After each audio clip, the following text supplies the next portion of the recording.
I'm not going to a camp. I'm going to a federal facility with murderers and child molesters. And while I knew that was going to be part of it, I didn't realize how bad the facilities would be as well. Hazelton, we were housed with biological men where they're not even like, they don't even look like women. They all have violent sexual charges, um, ones that make you think, I mean, some people won't agree with this, but ones that make you think, how is this person even here without getting the death penalty? They just atrocious charges. And they,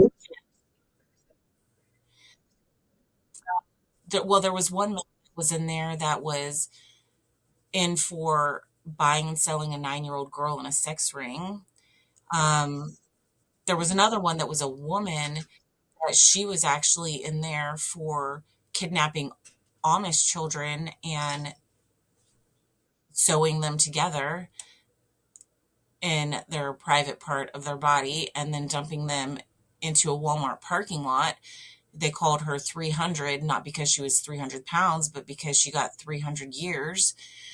And a lot of the people aren't like that. There's a lot of normal people in prison. We have the people imprisoned out of the whole world. It's out of control. It's not just political protesters. This was just in our face, and I think maybe a little bit more rampant than what we're used to. Well, a lot worse than what we're used to seeing. But there's still a lot of people that are just, they're in there for gun charges or drug charges that are literally ghost charges where there was no hard evidence against them and yet they're sitting in prison. There's a lot of those kind of cases as well. There's a lot of good people in there. Um, there's a lot of bad people in there as well. And so the facility I was in was run like a higher security prison. We're locked down all the time. By 8:30 at night, we were locked in a cell. We didn't get out till at least 6:30 in the morning. Um, I was, I had to share a cell with, everybody always had a cellmate. And so like I was forced to house with a child molester, with somebody who was in for the second time. The first time was drugs, but the second time was murder.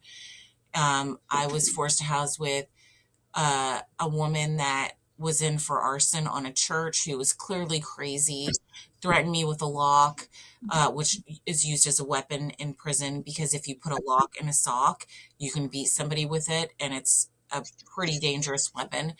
And, that's how I lived for over a year.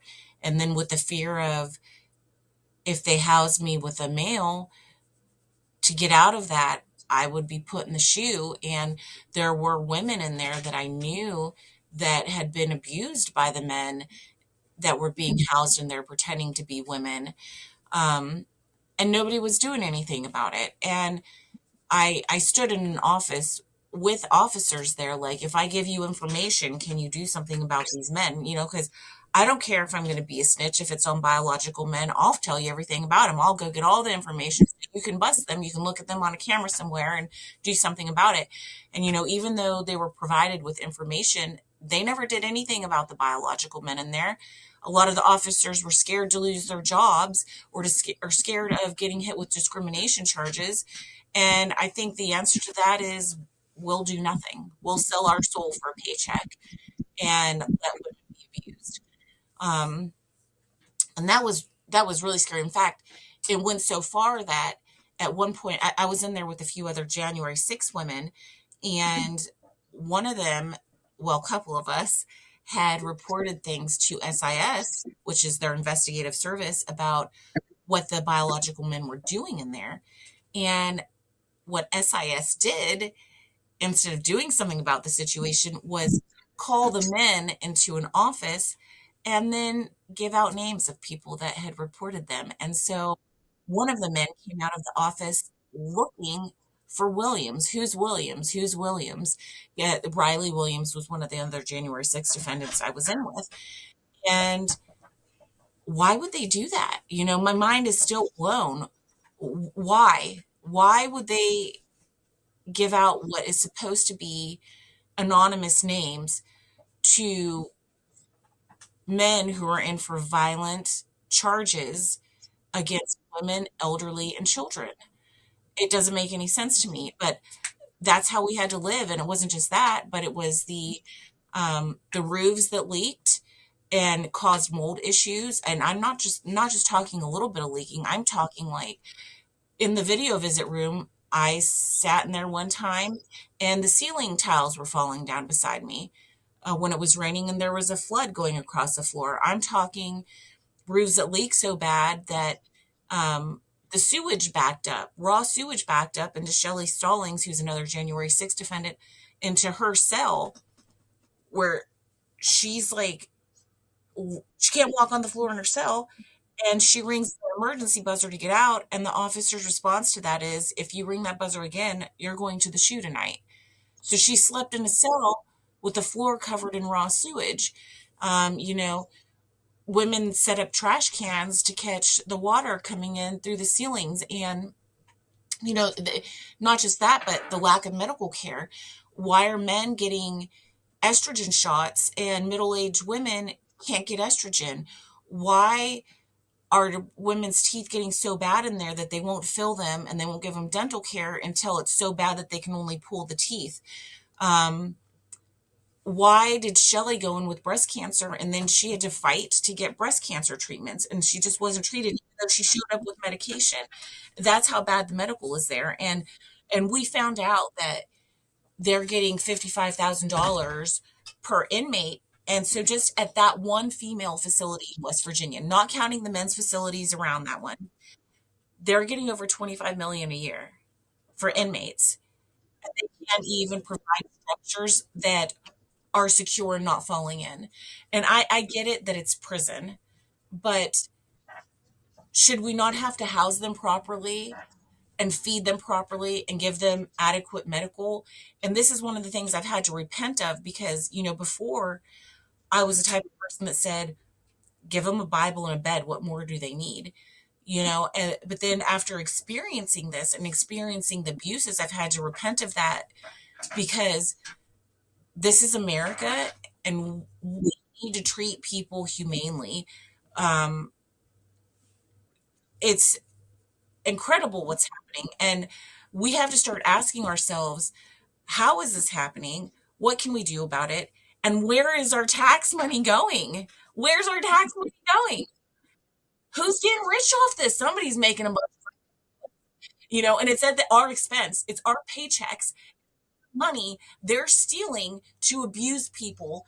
And it's probably why there's so many people sitting in prison because it's become a money making racket. That's what it is. It makes them money and they don't rehabilitate people. And then they just keep coming in the system and coming in the system, making more money and more money and more money. And it's ripping apart the foundation of our country, ripping apart families, which then destroys the country even further. If they just put my name in, rachelpowell.com or .org, I have a website with a link that will go there. That's really the easiest way is just to know my name. Again, so I'm just back on Facebook. I'm just back on Instagram. I said I would never go back to those platforms again because they gave me the boot before I had even turned myself in. I was like, I'm never going back, never going to do it. And yet here I am, like literally just this month, I'm back on those. So they can find me there and I'm going to start making some videos. And so they'll be able to find me on YouTube and Rumble. I journaled my whole year in prison. Every single day I wrote down, I journaled. And so as I start typing out my journaling paperwork, I'll probably be making videos and sharing my experiences there. So people really might want to find me because it should be interesting and eye-opening for them. And as I go through my paperwork as well, I got all my legal documents sent back from prison. And so I have a lot of forms that I filed that I'll be able to prove that the BOP is not doing what it should, that they are interfering with the the grievance process. And anybody out there that really cares, they really want to know what's going on in the BOP, find me, follow me, because I'll be sharing that information as I go through it. And it's going to be slow going because there's just so much. And, I am going to be moving again. And, just there's life and work to be done. But I'm going to go through it and share. Now that you know where we've been, find out where we're going. Tune in to Ladies Love Politics, where you can stay informed without going insane.